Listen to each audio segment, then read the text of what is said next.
어르신 여러분, 안녕하십니까? 오늘은 생활에 직접적으로 큰 영향을 미치는 기초연금 이야기를 깊이 있게 풀어드리려 합니다. 나는 소득이 없는데 왜 기초연금이 끊기나요? 자식들이 조금 도와줬을 뿐인데 왜 문제가 되나요? 많은 분들이 이런 의문과 억울함을 느끼십니다. 사실 현장에서 보면 대부분 제도의 세세한 기준을 몰라서 억울하게 연금이 중단되는 경우가 많습니다. 그래서 오늘은 35개의 구체적인 사례를 통해 왜 연금이 끊기는지, 어떻게 예방할 수 있는지, 이미 끊겼다면 어떻게 복구할 수 있는지를 차근차근 설명드리겠습니다. 1. 자동이체로 들어온 자녀 용돈. 큰아들이 매달 20만원, 작은아들이 10만원을 자동이체 걸어들인 사례입니다. 어르신은 그저 용돈이라고 생각하셨지만 제도에서는 매달 반복되는 일정 금액은 소득으로 간주합니다. 결과적으로 기초연금 수급 기준을 초과해 연금이 중단되었습니다. 해법: 자동이체를 끊고 금액과 날짜를 불규칙하게 바꾸는 방식으로 송금해야 안전합니다. 2. 결혼식 축의금. 문제. 아들 결혼식 때 친지와 지인들로부터 500만원이 어르신 통장에 들어왔습니다. 공단은 이를 일시적인 재산 증가로 보고 해당 분기 기초연금을 중단했습니다. 해법: 가능하다면 축의금은 자녀 계좌로 직접 받도록 하고, 불가피하다면 청첩장과 문자 메시지로 사용 목적 증빙을 남겨두는 것이 좋습니다. 3. 퇴직금 일시 수령. 70세 만수 어르신은 퇴직 후 1년 뒤에 미뤄진 퇴직금 2천만원을 수령했습니다. 이 돈을 정기예금에 넣어둔 것이 문제가 되었습니다. 공단은 예금 잔액에서 2천만원 초과분을 가상의 소득으로 계산합니다. 결국 기초연금은 중단되었습니다. 해법: 큰 금액이 들어올 경우 일부를 생활비로 먼저 사용하거나 자녀와 분산 관리하는 것이 좋습니다. 4. 농사 소득 증빙 부족. 괴산에 사는 말순 어르신은 들깨 농사로 1200만원 현금 수익을 얻었습니다. 비료값, 전기세, 창고 임대료 같은 경비 증빙을 남기지 않아 전액이 소득으로 잡혔습니다. 해법: 농업, 자영업 소득은 반드시 경비 영수증을 보관해 순수익을 소명해야 합니다. 5. 손주의 병원비 지원금. 딸이 손주 병원비라며 200만원을 송금했는데 통장에 남아있던 내역 때문에 재산 증가로 처리되어 연금이 줄었습니다. 해법: 입금 시 손주 병원비 지원금이라는 메모를 남기고 병원 영수증을 함께 제출하면 소명할 수 있습니다. 6. 경조사 부조금. 장례식을 치르면서 주변에서 350만원의 부조금이 모여 어르신 계좌에 들어왔습니다. 공단은 이를 일시적 재산 증가로 분류했습니다. 해법: 사망진단서, 장례식장 영수증, 부의금 사용 내역을 증빙 자료로 남기면 중단을 막을 수 있습니다. 7. 자녀의 학비 지원 송금. 손주 대학 등록금 명목으로 자녀가 400만원을 어르신 계좌로 보냈습니다. 공단은 단순 입금 내역만 보고 일시적 재산 증가로 판단했습니다. 해법: 입금자와 사용 목적을 명확히 증빙해야 하며 실제 대학 등록금 납부 영수증을 함께 제출하면 문제를 막을 수 있습니다. 8. CMA 계좌. 문제. 어르신이 편리하다고 CMA 통장에 5천만원을 넣어 두었습니다. 공단은 2천만원 초과분에 대해 연 4% 가상 이자를 계산해 소득으로 잡았습니다. 해법: 장기 자금은 분산 관리하거나 자녀명의 일부 분리 관리가 필요합니다. 9. 보험 해약. 환급금. 보험을 해약하면서 700만원이 일시적으로 들어왔습니다. 이 역시 재산 증가로 분류되어 해당 분기 연금이 끊겼습니다. 해법: 해약 사유와 사용 내역을 반드시 소명해야 하며 불가피할 경우 분할 수령이 안전합니다. 10. 주택보증금. 반환전세 보증금 일부를 돌려받아 2천만원이 계좌에 들어왔습니다. 이 역시 일시적 재산 증가로 잡혀 연금이 중단되었습니다.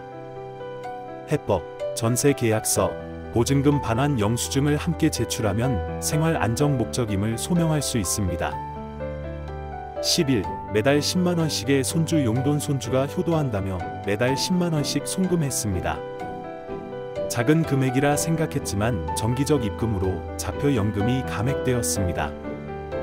해법: 금액이 작아도 자동이체보다는 불규칙하게 입금해야 합니다.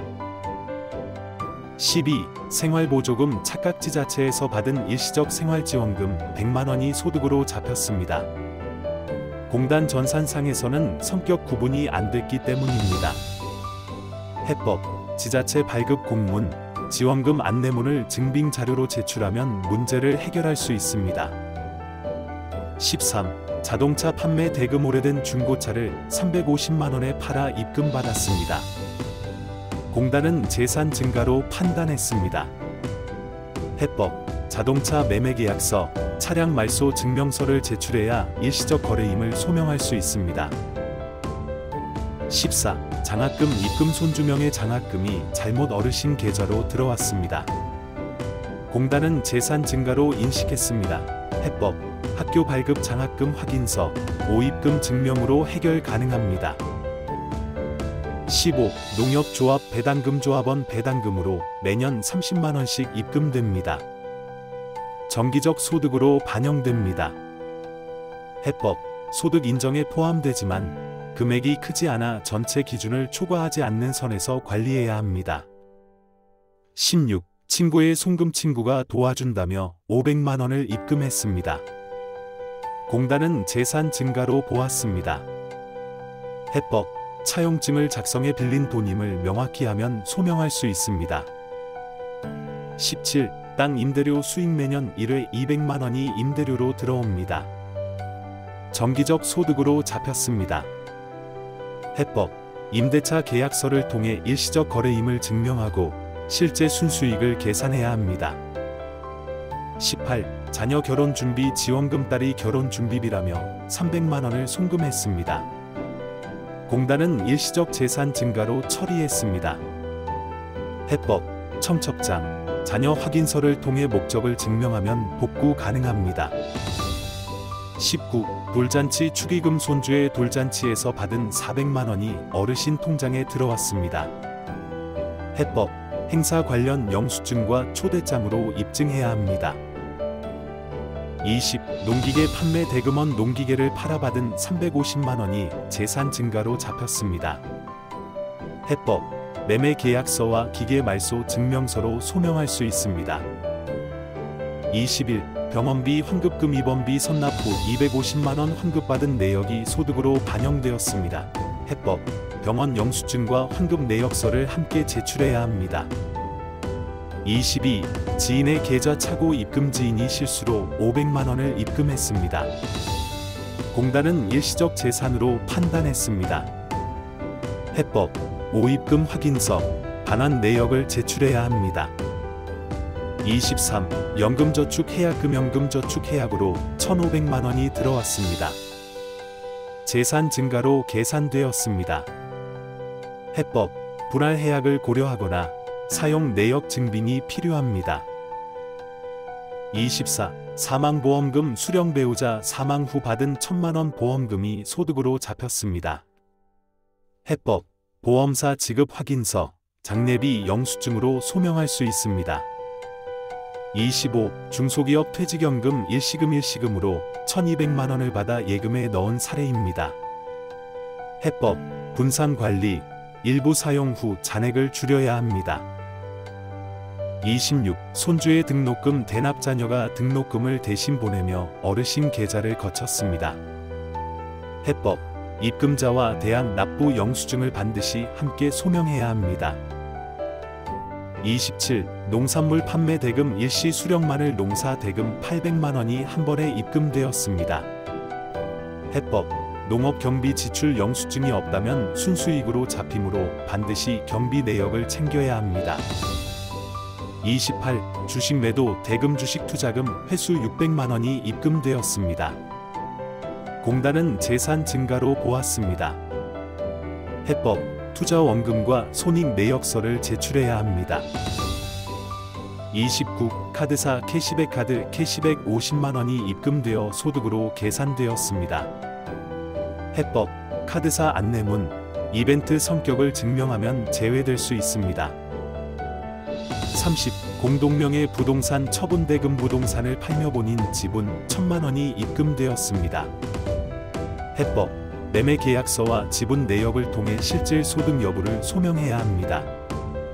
31. 해외 송금 문제. 아들이 해외에서 생활하다가 어머니 생활비 보태드린다며 한 번에 1,000만 원을 송금했습니다.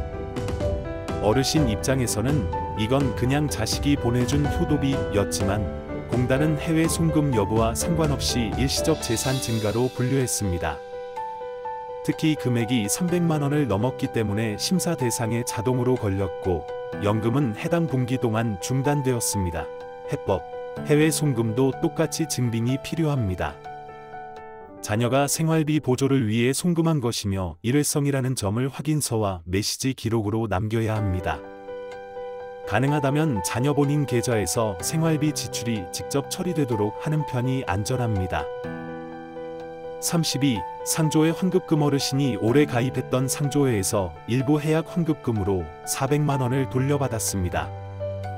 이 돈은 사실상 본인이 올해 낸 회비를 돌려받은 것이지만 공단은 일시적 재산 증가로 잡았습니다. 결과적으로 해당 분기 연금이 감액되었습니다. 해법. 상조회 해약 확인서, 납입 회비 내역서를 제출하면 단순 환급임을 설명할 수 있습니다. 이런 경우 소명이 인정되면 다시 연금이 정상 지급됩니다. 33. 통장명의 차고. 며느리가 실수로 시아버지 통장으로 350만 원을 잘못 송금했습니다. 며느리 계좌에서 곧바로 다시 빠져나갔지만 공단 전산에는 입금 내역만 기록되어 문제가 되었습니다. 해법. 모입금 증명서, 반환 내역서, 송금자 확인서를 함께 제출해야 합니다. 단순 착오로 소명되면 연금은 복구됩니다. 34. 상속금. 일시 수령. 아버지께서 돌아가시며 남긴 소액 상속금 700만 원이 어르신 통장에 들어왔습니다. 공단은 재산 증가로 분류했고 그 해 동안 연금 지급이 중단되었습니다. 해법. 상속금은 피할 수 없지만 사용 내역을 정리해 제출해야 합니다. 장례비, 병원비 등으로 곧바로 지출된 경우라면 이를 소명할 수 있습니다. 35. 장터. 물품 판매 대금. 어르신이 집에서 쓰던 헌 농기구와 잡동사니를 중고 장터에서 팔아 약 350만 원을 받았습니다. 본인은 내가 번 돈이 아니라 그냥 헌 물건 팔아 처분한 돈이라 생각했지만 공단은 일시적 소득으로 계산했습니다. 해법. 중고거래 확인서, 판매 내역 캡처 등을 제출하면 소득 활동이 아닌 일시적 처분임을 소명할 수 있습니다. 어르신 여러분, 지금까지 35개의 사례를 통해 기초연금이 끊기거나 줄어드는 원인을 설명드렸습니다. 핵심은 단순합니다. 별표 통장에 들어온 돈이 무엇인지, 어떻게 기록되고 증빙되는지가 연금 유지 여부를 결정한다. 별표는 점입니다. 억울하게 연금이 끊기셨더라도 반드시 소명하면 복구가 가능합니다. 오늘 말씀드린 방법을 잘 기억하시고 필요할 때는 주민센터, 국민연금공단 복지로 앱을 적극 활용하시길 권합니다. 여러분의 노후는 국가가 책임져야 할 권리입니다. 꼭 지키시길 바랍니다. 감사합니다. 좋아요 꾹, 구독 꾹꾹.